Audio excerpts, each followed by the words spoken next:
خرافة وسائل الحفاظ على الصحة تهتم بصحتنا. كنت قد عدت إلى هونغ كونغ بعد أن جلت في أنحاء أوروبا وأمريكا الشمالية من أجل إلقاء بعض الخطابات. كنت أستمتع بوجودي في وطني، وإن كان بقائي فيه لن يستمر إلا بضعة أيام. كنت أقضي وقتًا ممتعًا في متجر لي تشونغ للبقالة، محاولة أن أحسم قراري هل أشتري التفاح الوردي أم التفاح من نوع غالا، وغرقت في التفكير هل أختار التفاح الوردي أو تفاح غالا، الوردي أم غالا؟ وفي خضم تلك التأملات العميقة قاطعني رنين هاتفي المحمول، فقمت بوضع كيس من التفاح الوردي في عربة التسوق، حيث قررت أن اسمه يروقني أكثر. وأخرجت هاتفي المحمول من حقيبتي، ولكنه لم يعرض لي أي اسم على الشاشة، مما يعني أن الرقم المتصل ليس موجودًا ضمن قائمة الأسماء المسجلة عندي. وكذلك لم أستطع التعرف على الرقم المتصل.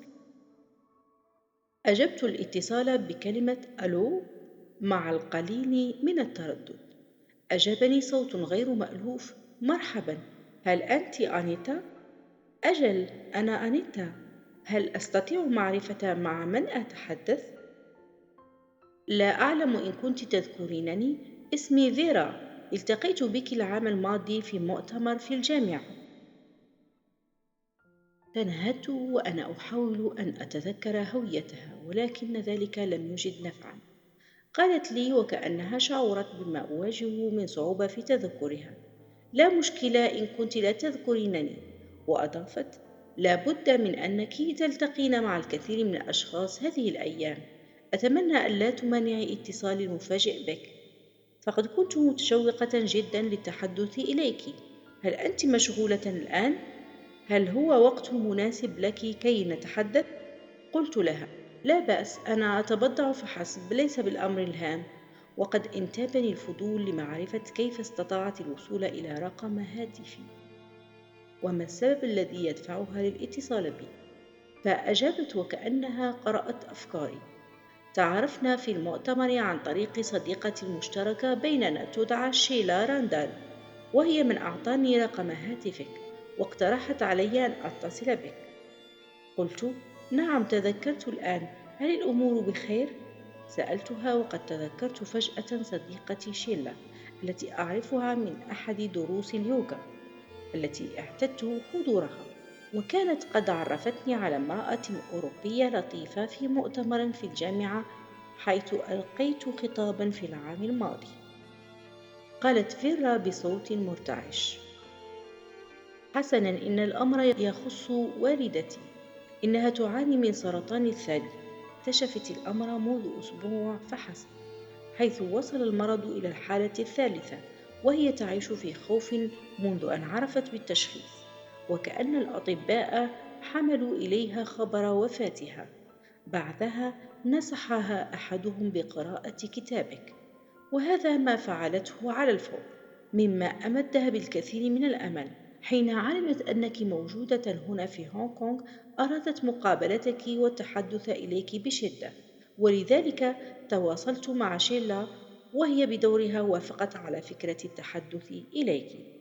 أجبتها: يؤسفني سماع ذلك بشأن والدتك، إنني متعاطفة معها ومعك كذلك. أنا أدرك طبيعة هذه المرحلة تماما. شعرت بألم فيرا في صميمي، وتأثرت بحقيقة أن كتابي ساهم بمساعدة والدتها. أعلم كم هو مخيف أن يتم إخبارك أنك تعاني من السرطان بمرحلته الثالثة. أجابت فيرا بصوت يتخلله القليل من الراحة: ولهذا السبب اتصلت بك.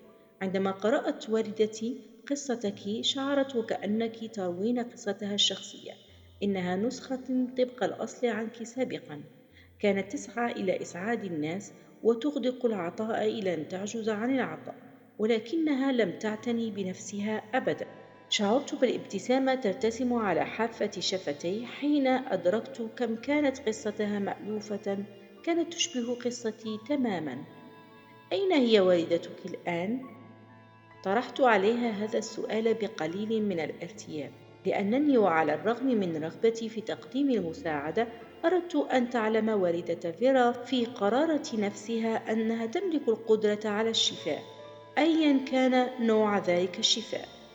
لم أكن أريد منها أن تشعر أنها في حاجة إلي كي تتماثل للشفاء. لم أقم بمشاركة تجربتي كي يؤمن الناس بي، بل كي يؤمنوا بأنفسهم. بالإضافة إلى أنني أملك جدولا حافلا، وكنت بدأت أتلقى العديد من الطلبات من أناس لم يسبق لي معرفتهم، وكانوا ممن يعانون من أمراض خطيرة، وطلبوا مني زيارتهم لأقدم لهم المساعدة في رحلة الشفاء. كان هذا يشعرني بنوع من عدم الراحة، لأنني وعلى الرغم من رغبتي في مد يد المساعدة للجميع، ولكن ذلك كان يستحيل جسدي. ولو كنت أملك القدرة على ذلك لكنت سحبت كل واحد منهم بين ذراعي ومنحته عناقا كبيرا، وكنت طلبت منهم أن يحبوا أنفسهم ويتقبل كل واحد ذاته كما هي، أيا كانوا عليه أثناء رحلتهم. قالت فيرا: إنها في مستشفى الطوارئ في شارع ستابس. يكون من الأفضل لو أسرعت في مقابلتها، لأنها تشعر بالخوف تجاه خيارات العلاج التي تواجهها، كما أنها مغمورة بكل تلك النصائح المختلفة التي تنهال عليها. كانت قد أنهت جملتها هذه وهي تدري سأقوم بإفراغ جدول مواعيدي في عصر الغد حتى أقابلها. هذا ما قلته لفيرا، على الرغم من أنني كنت سأغادر هونغ كونغ من جديد في غضون 3 أيام، ولم أكن بدأت في التخطيط للرحلة بعد. شعرت وكأن فرض علي مساعدة فيرا ووالدتها. لم أستطع تركها في تلك المحنة مهما كنت مشغولة، ولم يكن ذلك الخيار مطروحا عندي.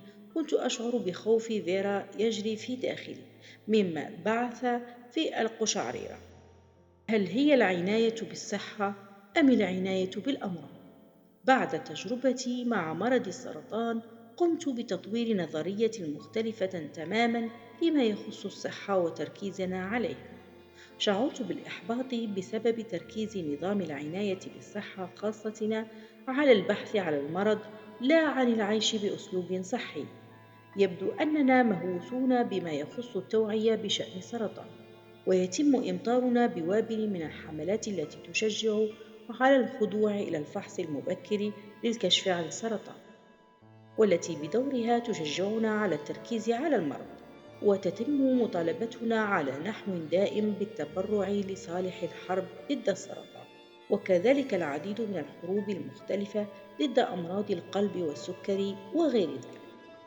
لو تحدثنا بشأن الصحة كما نتحدث بشأن السرطان، أو أغدقنا العطاء بالأموال في سبيل التوعية بشأن الصحة كما نفعل بشأن التوعية ضد السرطان، سيكون عندنا واقع مغاير تماما.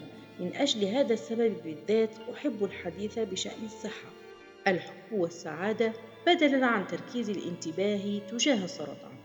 أود أن أرى مزيدا من الأشخاص الذين يتبادلون الأحاديث عما يستلزم التمتع بالصحة، وعن ماهية الصحة والشعور الذي تمدنا به. ويمكن أن يستفيد أولئك الذين يعانون من السرطان من هذا الأمر. كنت أود إيضاح الآتي بشفافية: إن أجسادنا ليست ميادين للحرب، وعلينا التوقف عن معاملتها وكأنها كذلك. ليس هنالك معارك حتى يتم الظفر بها أو خسارتها، وليس هناك أعداء نسحقهم. إن الإصابة بالسرطان أو أي مرض آخر يمكن أن يكون نعمة أو نقمة، وهذا يعتمد على نظرتنا للأمر. إن هذا الأمر ليس أشرارا علينا ردعهم، وليست نتيجة كارما سيئة من حياة سابقة، ولا هي حاصل الأفكار السلبية. على العكس، فإن المرض هو طريقة جسدنا في التواصل معنا وإرشادنا إلى طريق أفضل.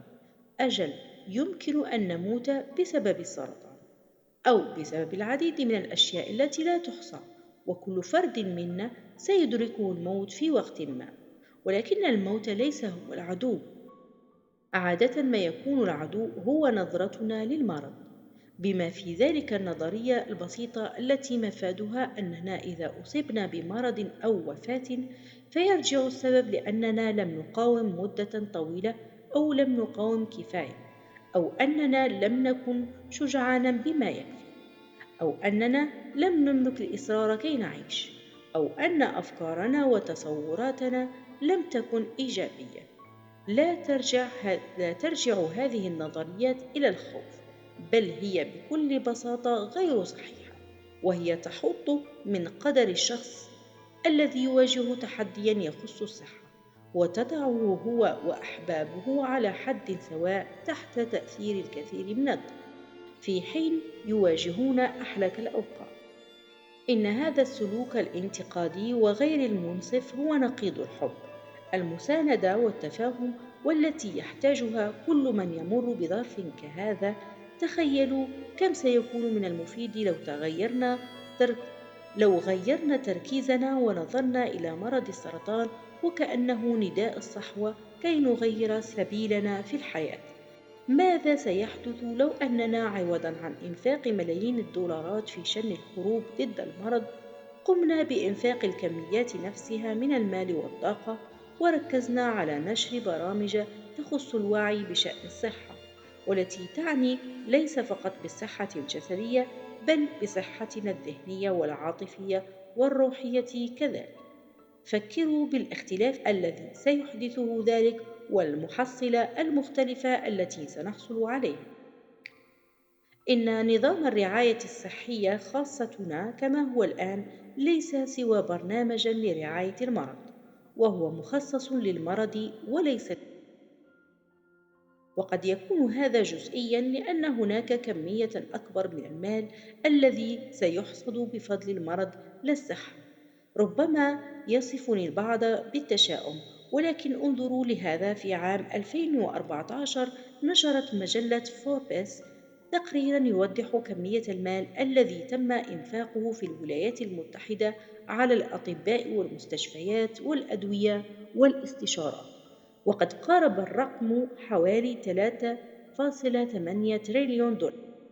مقارنة مع مبلغ ضخم كهذا، نحن ننفق مبلغا زهيدا جدا على أفضل أساليب التعليم للناس كي يعيشوا حياة أطول وأكثر سعادة وصحة. وفقا لبروفيسور أنجر لايل أنجر، وهو بروفيسور في علوم الحواسيب والمعلومات في جامعة بنسلفانيا، والذي قام بعمل واسع يخص توقع أمد الحياة وساعد في اختراع آلة حاسبة لتوقع العمر، قال إنه يمكن للجميع عيش حياة أطول وأكثر صحة من خلال عدم التدخين وعدم القيادة تحت تأثير الكحول، ووضع حزام الأمان، وممارسة التمارين الرياضية بشكل أكبر، والمحافظة على العلاقات الشخصية ذات هدف. هذا كل ما في الأمر. نستطيع توفير الكثير من الأموال وإنقاذ ملايين الأرواح باتباع هذه الإرشادات البسيطة فحسب. يجهل معظم الأشخاص حقيقة المرض، ولا يملكون أدنى فكرة عن كون سلامتهم الجسدية مرتبطة بسلامتهم الذهنية والعاطفية والروحية. كل ذلك مرتبط بعضه ببعض، ولا يطرأ المرض الجسدي من العدم. يتم استنزاف جهاز مناعتنا مما يجعلنا أكثر عرضة للإصابة بالمرض، وذلك يعود لسبب: وإلى أن يبدأ أخصائيو العناية بالصحة بالتركيز على الصحة بدل المرض، وإلى أن ينظر الباحثون على نحو أعمق إلى الرابط بين المرض وعواطفنا وأسلوب حياتنا، لن نستطيع إيجاد الدواء في الأبحاث الطبية وحدها. من المؤسف أنه تم تجنيد والدة فيرا في نظام المرض. لقد حان الوقت للقيام بمبادرة مختلفة. في اليوم التالي لحديثي مع فيرا، طرقت باب غرفة والدتها في المستشفى. كانت قد خضعت لفحص نسيج منذ يومين، ولكن كان لدى الأطباء المزيد من التحاليل لإجرائها. سمعت صوت فيرا من الداخل تقول: تفضلي. ولذلك فتحت باب الغرفة ببطء ودخلت إليه. بدت فيرا ووالدتها سعيدتين وتشعران بالراحة لرؤيتي. أشكرك جزيل الشكر لقدومك. أعرف كم أنت مشغولة، قالت لي فيرا. هذا بينما قامت من على الكرسي وجلبت لي كرسيا من الجانب الآخر من الغرفة كي أجلس إلى جانبي. لا بأس في ذلك، أنا في غاية السعادة لوجودي هنا معكما، قالت فيرا. هذه والدتي دانا. وقامت بكل لطف بوضع يدها فوق ذراع والدتها في أثناء حديثها. كانت دانا تبتسم، وعلى الرغم من امتلاكها وجها لطيفا إلا أنها بدت في غاية الشحوب بوجود تلك الأنابيب في ذراعيها. وبدت شابة للغاية، أصغر من أن يكون لديها ابنة في عمر فيرا، وخمنت أنها أنجبتها في بداية شبابها. قلت لها مبتسمة وأنا أهم بالجلوس: مرحبا دانا. أجابت: أنا مسرورة جدا لأنك حضرت لرؤيتي، وكنت في غاية الحماس حين أخبرتني فيرا أنك ستزورنني. لقد أنهيت للتو قراءتي لكتابك الذي ساعدني كثيرا. سألتها: كيف تشعرين؟ أجابتني: أشعر بالرعب والارتباك. أرى أن المستشفيات بداية مرعبة، فالجميع في غاية الصرامة هنا، وهذا يشعرني بالمزيد من الإعياء. أفهم ما تعنيه تماما، قلت لها ذلك وأنا أنظر إلى الجدران البيضاء الصلبة والكراسي البلاستيكية القاسية والجو الطبي للمكان.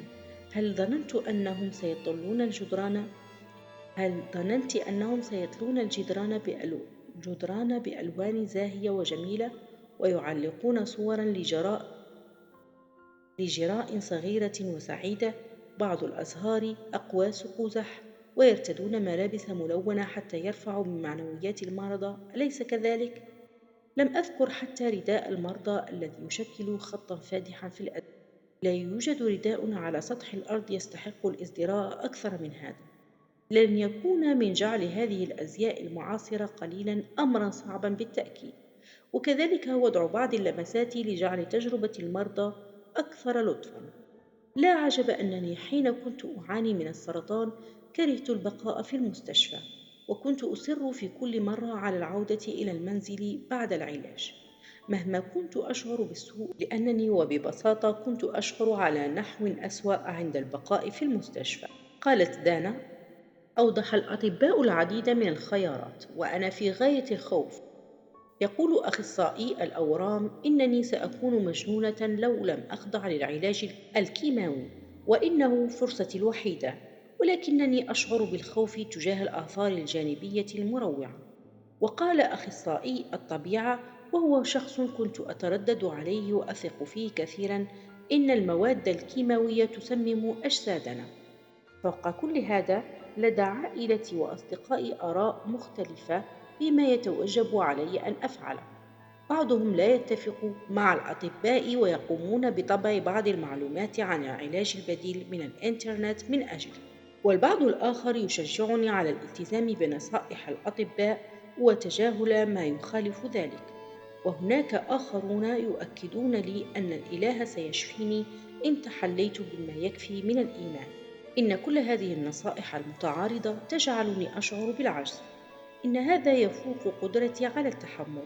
لا تسيئي فهمي، فلا بأس في كل ذلك، فكل الأشخاص يحبونني، لكنني أشعر الآن أنني أيا كان الذي سأقوم به فسيكون الخيار الخاطئ. يمكنني الجزم من خلال نبرة دانا الحانقة وتعابير وجهها أنها تشعر بالعجز حقا، وأنها خائفة من التقدم خطوة في أي اتجاه كان، وكأنها محاطة بحقل من الألغام دون خارطة، بل الأسوأ مع العديد من الخرائط المتعاكسة. شعرت أيضا بشيء من الماضي ديجافو أثناء حديث دانا. لقد واجهت المسائل نفسها خلال رحلتي مع السرطان. كنت أواجه وابلا من الحقائق والآراء، وبدلا من أن أحظى ببعض الصفاء منهم شعرت أنني مسحوقة وخائفة بسبب كل ذلك الكم من المعلومات المتعارضة، وكلما بحثت أكثر وجدت كمية أكبر من المعلومات المتناقضة. سألتني دانا: ماذا كنت ستختارين أنيتا؟ إنني مترددة في إعطائك نصيحة معينة دانا، لأنه عليك أخذ قراراتك الخاصة وتحديد قدرتك على صنع طريقك الخاص. لا أريد منك أن تعطيني تلك السلطة، وكذلك لو قدمت إليك النصيحة سأكون أضفت لك المزيد من المعلومات المتناقضة الموجودة مسبقا لديك. إن شعورك بالقوة سيساعدك أكثر. إن الأمر متعلق بك أنت في الوقت الحالي وليس بأحد غيرك، ولكنني على أي حال أنوي إرشادك في حين تتعمقين أكثر لتري كيف تشعرين تجاه تلك الخيارات المتاحة حتى يمكنك البدء باتخاذ قرار. قالت لي وقد بدت مفعمة بالأمل أكثر مما كانت عليه حين وصولي: إنني أقدر ذلك حقا. أضفت شارحة: أعلم أن هناك نظام إرشاد داخلي من نوع ما يقودني طوال الوقت، شيء أظن أننا جميعا نتمتع به، وأنه دائما يحاول التواصل معنا، ولكن حين يتم تحميلنا بالمعلومات المتناقضة على نحو مفرط تصاب أذهاننا بالإنهاك حين يجد نظام الإرشاد خاصتنا صعوبة في التواصل معنا. مع سرعة حصولنا على المعلومات في هذه الأيام، فإن هذه الحمولة الزائدة تقع على نحو متكرر. حين أواجه هذا الأمر أتبع صياما عن المعلومات. سألتني دانا وهي في غاية الحماس: وماذا سيكون هذا؟ أجبتها: كما يصوم المرء عن الطعام لمدة 24 أو 48 ساعة، فإن الصيام عن المعلومات يتضمن عدم تداول أي معلومة من العالم الخارجي على الأقل لمدة يوم أو اثنين، ولمدة أطول إن أمكن ذلك. حين أتوقف عن إغراق ذهني يمكنني البدء في سماع صوت المرشد الداخلي وهو يتحدث إلي. سألت دانا: أخبريني المزيد عن نظام الإرشاد هذا، من أين تأتي المعلومات؟ أجبتها: أظن أنها تأتي من كل مكان ولا تأتي من مكان في الوقت ذاته. أعلم أنني موجودة فيما يفوق جسدي. تعلمت هذا من خلال تجربتي القريبة من الموت، وفي تلك الحالة لم يكن هناك حدود تقيدني، وكنت متصلة مع كل شخص وكل شيء في الكون. لم يكن هناك من فاصل.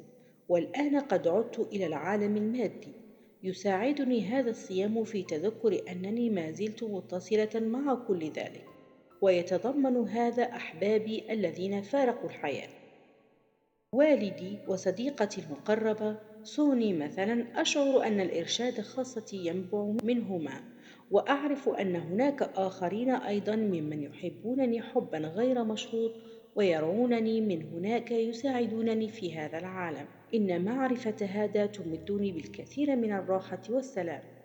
حين قلت أنه ما من فاصل وأننا جميعا متصلون، عانيت بذلك أيضا اتصالنا مع أولئك التابعين لفترات زمنية أخرى، لأنني تعلمت أنه في البعد الآخر لا وجود للوقت كما نعرفه هنا، مما يعني أن إرشادك قد يكون نابعا من أحد أحبابك المتوفين، أو من أشخاص آخرين عاشوا قبلك كالمسيح أو بوذا أو شيفا أو كوانين أو أي كائن آخر قد تملكين تواصلا خاصا تجاهه، حتى ولو كان من قبل شخص لم يولد بعد حسب وجهة نظرنا الخطية. في الواقع ليس هناك علاقة معينة تخص هوية مرشديك، لأنهم جميعا متصلين بنا كواحد، ويمثلون أنفسهم في عين تفكيرنا في الشكل الذي يبعث فينا الراحة.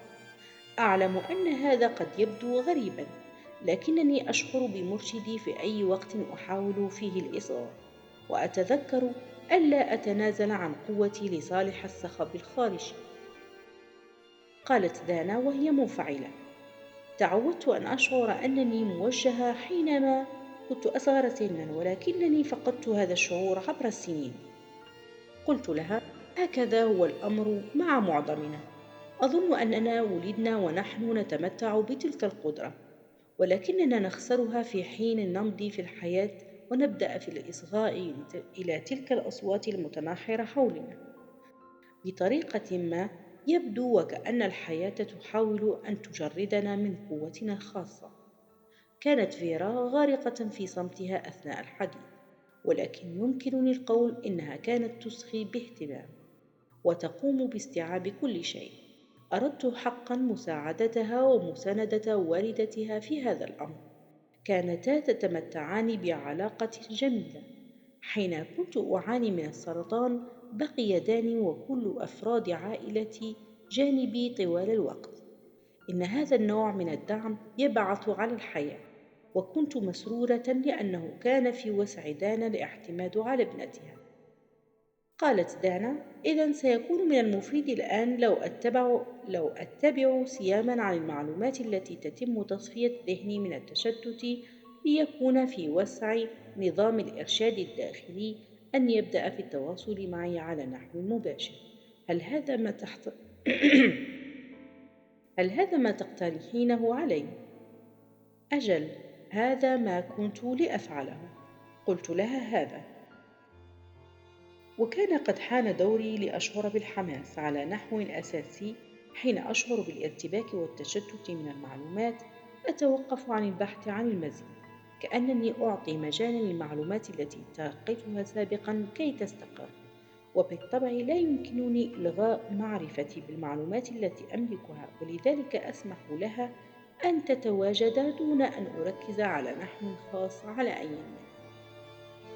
أكملت، وبعدها قلت لنفسي أن علي التركيز على اتخاذ القرارات التي تدعم جسدي وروحي ورحلتي الشخصية، ونقلني التركيز على القيام بالأشياء التي تجلب لي السعادة، عوضا عن التركيز على السرطان.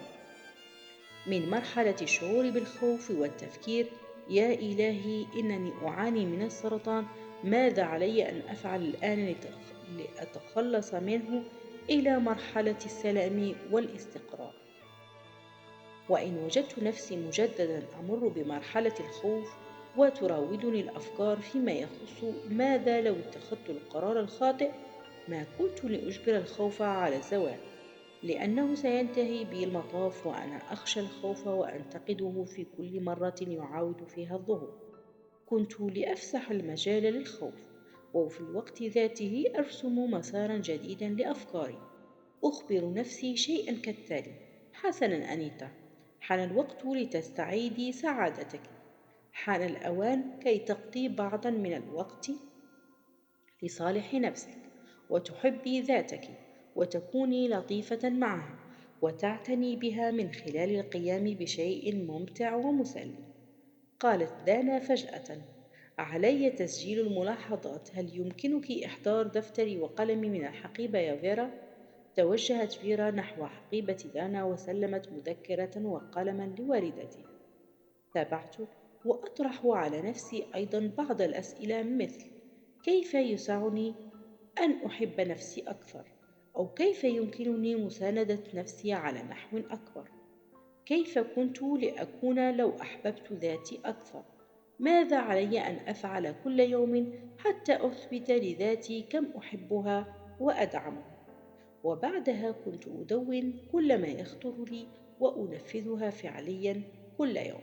كنت أسأل نفسي أيضا: ماذا كنت سأفعل اليوم للاحتفال بسلامتي الصحية لو علمت أنني شفيت تماما من مرض السرطان؟ ثم أقوم بذلك فعلا.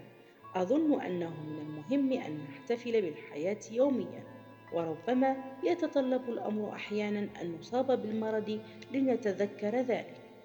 أضفت: تعلمت أيضا أهمية أن أشعر أن ما أقوم به نابع من الحب لا الخوف، ولهذا فإني أتخذ أي قرار أريد لأنني أحب نفسي وأقدر قيمة حياتي، وأود أن أشعر أنني بخير مجددا، ليس لأنني أخشى الاحتمال الآخر، وهذا لا يزيد من القوة فحسب، بل يضاعف من النتائج الإيجابية. أفهم تماما ما تقولين أنيتا، وأتفق معك كليا. هذا ما قالته دانا وهي تضع قلمها جانبا وترتشف بعض الماء. إن سماع هذا الكلام منك يشعرني بتحسن، لكن أتعلمين ما هو الأمر الصعب؟ التعامل مع الأطباء، لأنهم يبقونني في حالة من الخوف. إنهم يشعرون أنه من المفروض أن نكون واقعيين، ويريدون إعلامي بالإحصاءات حتى أبني عليها تخمينات.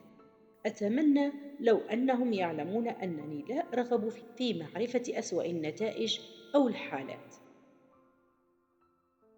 أنا لا أعتبر نفسي أحد الإحصاءات، أنا فرد بشري ويمكنني أن أكون متفردة بذاتي. أعرف تماما ما تقصده دانا. كانت قد عرضت علي الخيارات المبنية على الخوف والإحصاءات ذاتها خلال مرضي، والفكرة الساخرة والمأساوية أن الشكوك كانت تتحداني وتدعي أن أفكاري عن الصحة خطيرة، لأنها تمنح الناس شعورا مزيفا بالأمان وتبحر بهم بعيدا عن الواقع المرير لمرضي. إلا أنه من وجهة نظري الخاصة، فإن الخوف المحيط بالآراء العابرة لمن يزاولون الطب هو من يساهم بتفاقم الخطر، إذ يلحق الخوف دمارا هائلا بجهاز المناعة ويتركنا عرضة للإصابة بالمرض.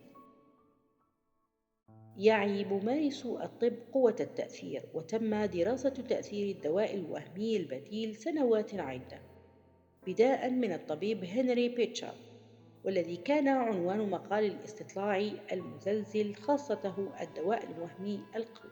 وقد تم نشر المقال في صحيفة جمعية الطب الأمريكية في عام 1955. على الرغم من معرفتنا أن ممارسي الطب لا يقومون بأدنى شيء لتبديد الخوف في قلوب مرضاهم، ولكن كثيرا منهم يساهمون في زرع الخوف. والدليل على صحة هذا هو كمية البريد الإلكتروني التي أستقبلها يوميا من قبل أشخاص يعانون من الافتراضات السوداوية من أطباء يساهمون في تهويل الأمر. عداك عن ذكر النظام الطبي الذي يقوم بالشيء ذاته. إنهم يراسلونني طالبين مني أي نصيحة قد تجدي نفعا في مساعدتهم لتخطي الخوف خلال هذه المرحلة المثيرة للعواطف. كان ذلك مشابها لتجربتي أثناء إصابتي بالسرطان.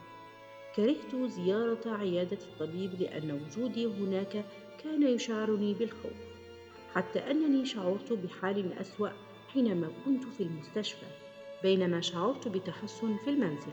أجبتها: إنني مسخية إليك دانا. ألا يبعث على السخرية كون أكثر مؤسساتنا الطبية التي أقمناها للتعافي والشفاء هي أكثر الأماكن التي نخشاها بسبب المعلومات، وكذلك العلاجات التي تقدم لنا بطريقة باردة وجافة ومخيفة. تبدو هذه المؤسسات التي تعنى بالصحة وكأنها تتحالف مع مرضنا. قالت فيرا بشدة: أجل، يتم معاملتنا وكأننا كائنات آلية مع اعتبار صغير جدا لتفردنا. منذ إصابتي بالمرض بدأت أشعر على نحو قوي أنه حين إصابة أي أحد بمرض يهدد الحياة يجب التركيز لا على حالته الجسدية فحسب، بل على حالته العاطفية أيضا، وربما عليها أكثر من أي شيء. من المفروض أن يطرح المعني بالصحة أسئلة كهذه: هل تحبين وتقدرين نفسك؟ هل أنت سعيدة؟ هل هناك أشخاص مهمين بالنسبة إليك في حياتك؟ ومن هم الأشخاص الذي يهتمون لأمرك؟ هل تشعرين أن هناك هدف لحياتك؟ ما الأشياء التي تستهويك؟ ما الذي يشعرك بالسعادة؟ قالت دانا: حسناً، لنفترض أنني أتصرف من دافع الحب. أقضي مزيداً من الوقت في القيام بالأشياء التي تغذيني وأتواصل مع الأشخاص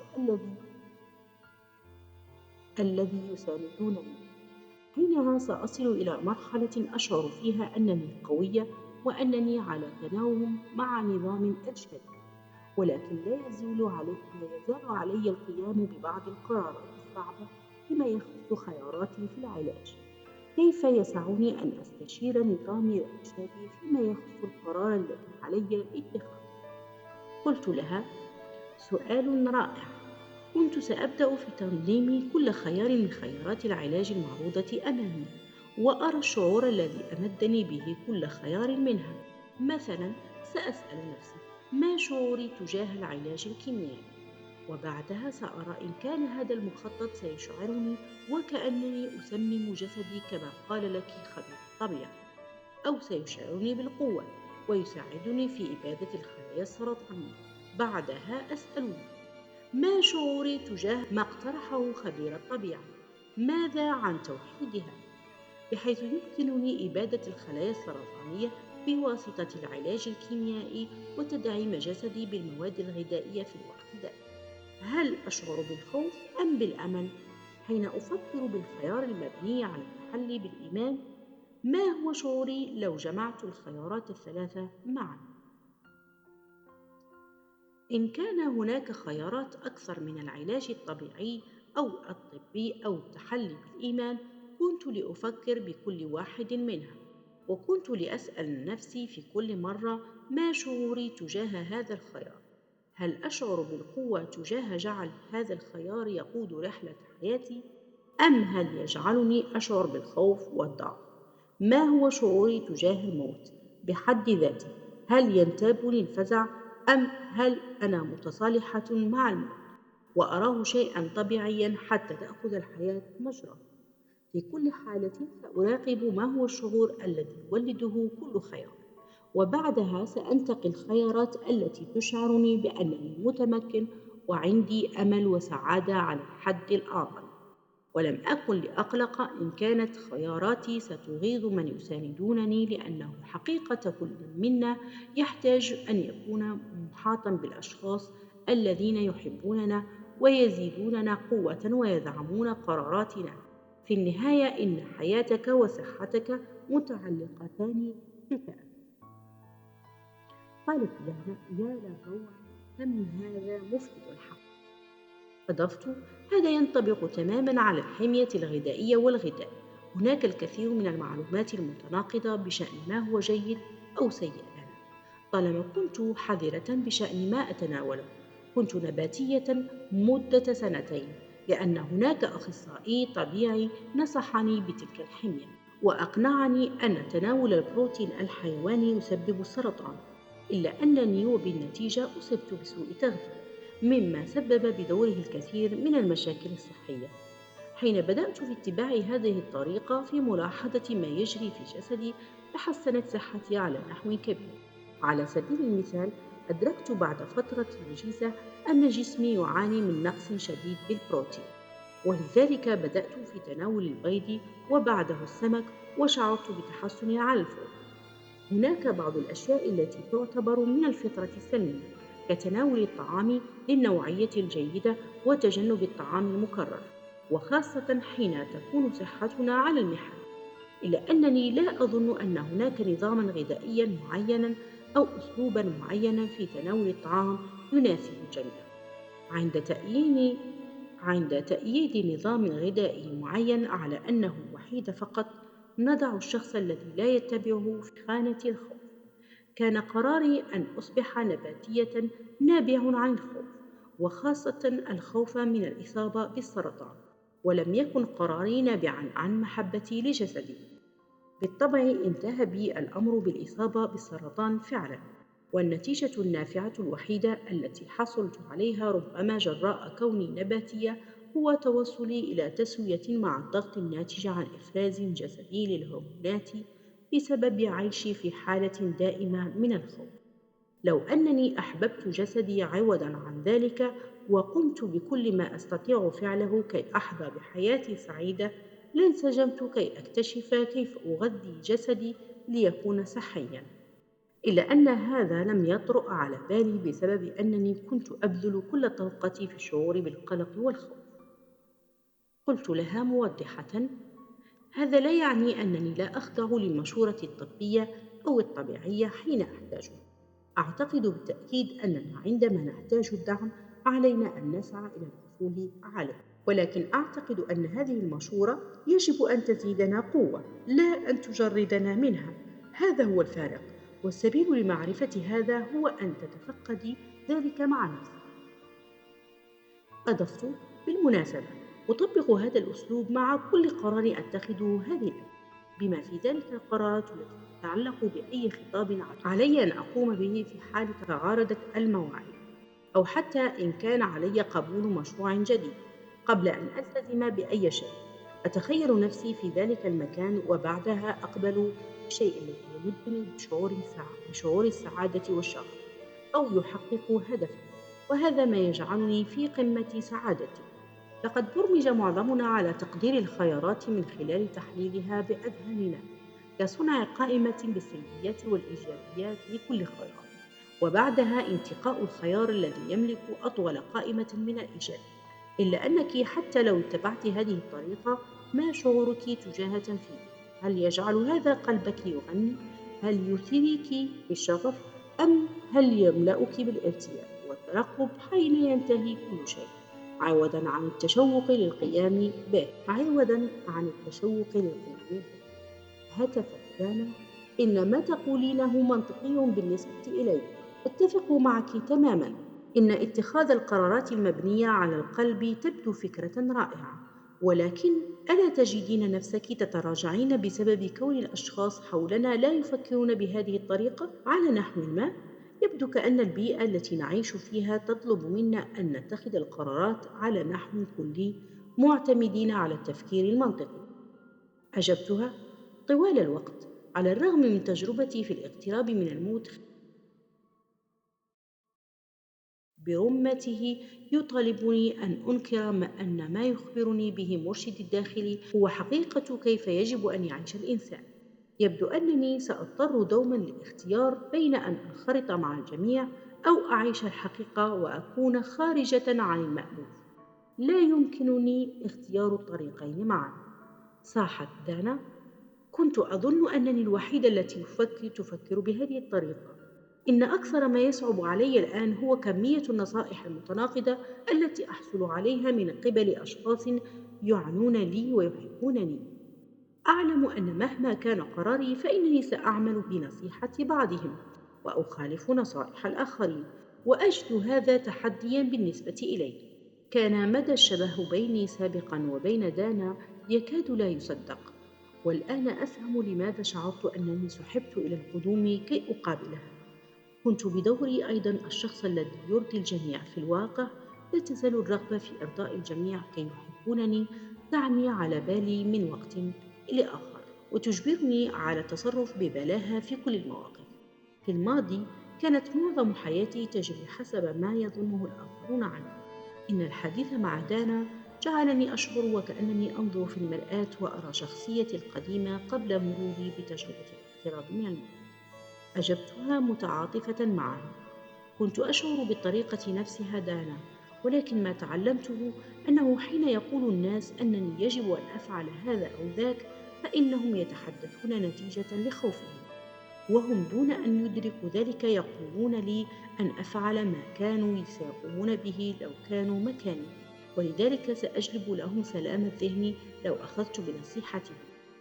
ولو واجهت حالة كهذه، كنت سأشكرهم لنصيحتهم واهتمامهم، وأعلمهم أنني سأفكر بالنصيحة، وكذلك كل المعلومات الأخرى التي لدي، ولكنني سأطلب منهم بعد ذلك أن يدعمونني كليا أيا كان قراري في النهاية. حتى ولو كان هذا مغايرا لنصيحتهم، أعلم أنني لن أجبرهم على اتباع نصيحتي إن واجهوا وضعا مماثلا، ولذلك فإنني أستحق منهم المثل. أتعلمين ماذا؟ في معظم الحالات سيدعم اختياراتي أولئك الذين يهتمون حقا لأجلي. إنهم لا يدركون دوما واقع الضغط الذي يمارسونه، وحالما يدركونه سيخففون من الضغط. قالت فيرا: لا يمكنك تخيل مدى سعادتي لسماعك تقولين هذا أنيتا.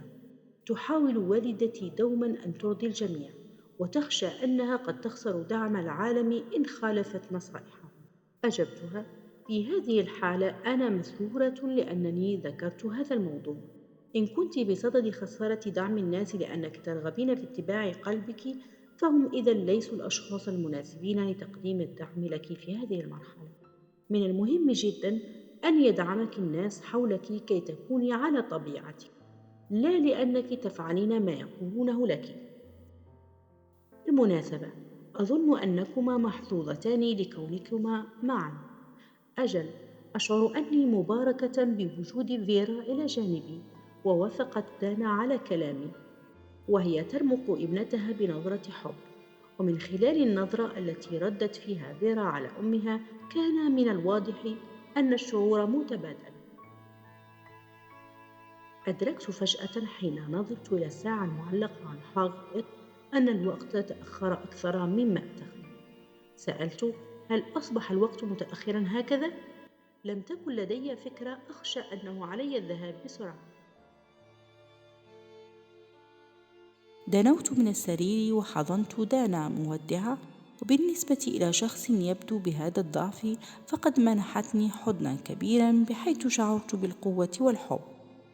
قالت دانا: أشكرك على مجيئك، هذا يعني لي الكثير، سأقدر كل ما تحدثنا بأمره. لم تملكين أي فكرة كم ساعدتني اليوم. اغرورقت عيناها بالدموع، وكنت بدأت أشعر بالدموع في عيني كذلك. حافظي على قوتك ولا تنسي هويتك أبدا، قلت لها هذا وأنا أبتعد عنها ببطء، والتفت لأحمل حقيبتي. قالت وهي تضع يدها على صدرها: سأفعل هذا. رافقتني فيرا خارج المستشفى إلى موقف سيارات الأجرة، وشعرت بالدفء الشديد في تصرفها. أنا لم أرى أمي تبدو سعيدة بهذا الشكل منذ زمن طويل. قالت مع ابتسامة وأنا أقفز إلى سيارة الأجرة: شكرا لك على إعطائها شيئا إيجابيا جدا للتركيز عليه. إن رؤيتك ووالدتك جعلت نهاري سعيدا، لقد جلبت ماء الدفء لقلبي، قلت لها هذا قبل إغلاق باب السيارة. لوحت لها بيدي من سيارة الأجرة التي انعطفت عند الزاوية، وانطلقت في اتجاه الجسر حيث سأذهب إلى منزلي الجميل.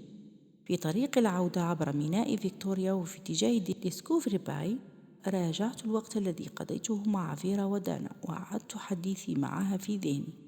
كان من الصعب تخمين ما الذي ستكون عليه دانا. هل ستجد طريق الشفاء وتعود إلى الحيوية والحياة؟ أم أنها ستنتقل إلى عالم آخر، العالم الذي عرفته جيدا خلال تجربتي؟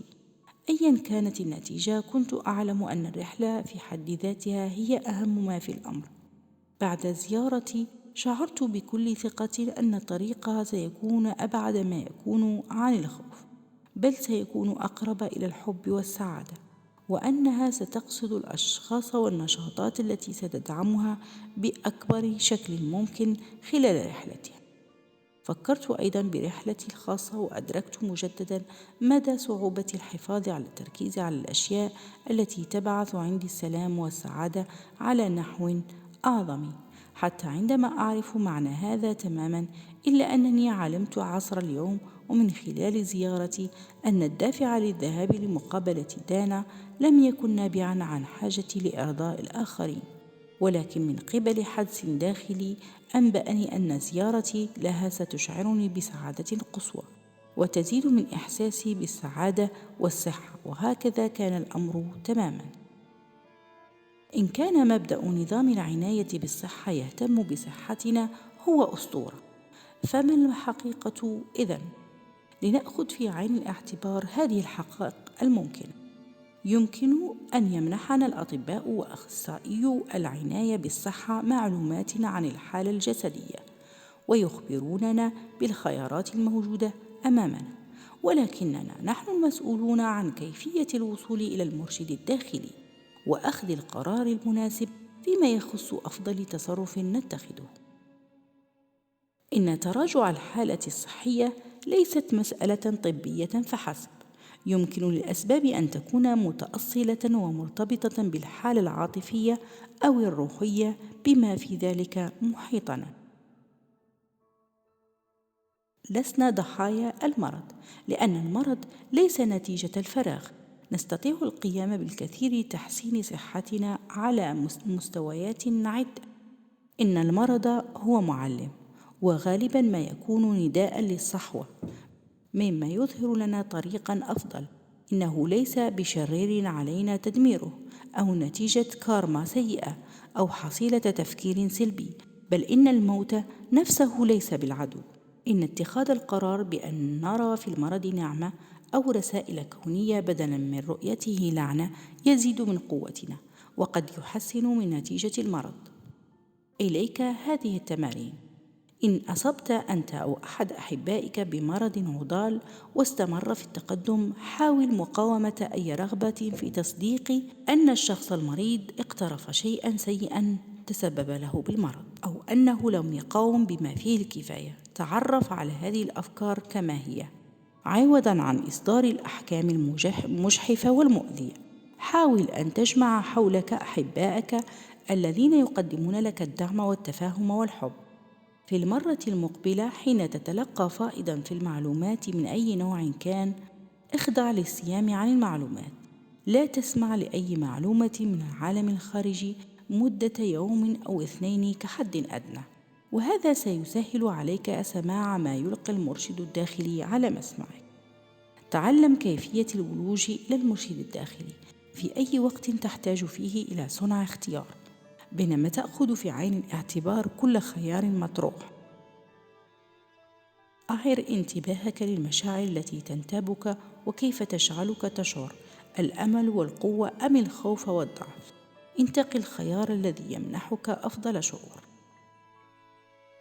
إن واجهتك مشكلة في معرفة شعورك الحقيقي تجاه خيار ما، حاول أن تقلب قطعة نقدية على وجهها أو خلفيتها، ولاحظ ما هو رد فعلك النابع عن الحدس تجاه النتيجة. إن شعرت بشيء إيجابي، قم بتنفيذ القرار، ولكن إن تلكأت، اختر خياراً آخر. حين تشعر أنك مهدد بأن يستحوذ الخوف عليك، ركز على القيام بما يشعرك بالسعادة عوضاً عن التركيز على الخوف. سيساعدك هذا على الوصول إلى حالة من السلام والاستقرار، بحيث يمكنك التواصل مع مرشدك الداخلي بسهولة. حين يصر الآخرون على تلقينك ما يجب عليك أن تفعل، أدرك أن كلامهم نابع من خوفهم الذاتي. أشكرهم بإخلاص على حبهم واهتمامهم، وبعدها أطلب منهم أن يدعموك أيا كان قرارك النهائي، حتى لو لم يكن قرارك مطابقا لما يريدونك أن تقوم به. إن اقترح طبيبك عليك علاجا يبدو مخيفا بالنسبة إليك، اسأله ما الذي كان ينصح به أحد أفراد عائلتك أو حبيب له لو واجه الأمر نفسه. إن أخبرك طبيبك بدلا من أنك شفيت أن السرطان في مرحلة ركود، وهو مصطلح أكرهه شخصيا لأنه أشبه بنزع الأحشاء، أخبر نفسك أنك تخلصت من السرطان، وفكر بالمصطلح السابق الركود وكأنه تذكر مهمتي. لقد حان الوقت الآن لمعانقة الحياة وتذكر المهمة الموكلة إليك.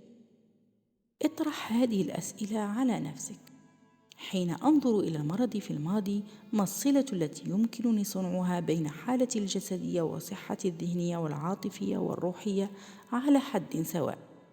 إن كان مرضي السابق هو فعلا نداء الصحوة لتوجيهي إلى طريق ما التغييرات التي يطالبني جسدي لاتخاذها؟ هل أشعر أنني قلق من الحديث بشأن حالتي وخيارات العلاج المطروحة مع بعض الأشخاص عكس البعض الآخر؟ إن كان الجواب نعم، هل أنا قادر على اتخاذ القرار بعدم مناقشة هذه الأمور مع هؤلاء الأشخاص حتى ولو كانت نيتهم سليمة؟ ماذا يمكنني أن أفعل اليوم لأثبت لذاتي كم أحبها وأساندها؟ وماذا أستطيع أن أفعل غدا وكذلك اليوم الذي يلي؟ كيف يمكنني الاحتفال بالحياة اليوم؟ ما النشاط المحتفي بالحياة الذي يمكنني المشاركة به بغض النظر عن حالتي الجسدية؟ أعرف أنني أتحمل مسؤولية صحتي الذاتية عندما أرحب بالمعلومات الصادرة عن مختصي الرعاية الصحية والأصدقاء وأفراد العائلة، مع الامتنان تجاه اطلاعهم واهتمامهم دون أن أشعر بالتقييد أو الإلزام بأي نشاط معين تم طرحه. يمكنني الوصول إلى نظام الإرشاد خاصتي لمساعدتي في اتخاذ القرار الصائب في أي وقت كان، وهذا بالتالي يعني عدم السماح للخوف أن يؤثر على قراراتي. أتفهم أن جسدي هو مقياس صحتي الذهنية والعاطفية والروحية، وكذلك صحتي الجسدية، وأنا أشعر بالامتنان للدروس والإرشادات التي يقدمها لي.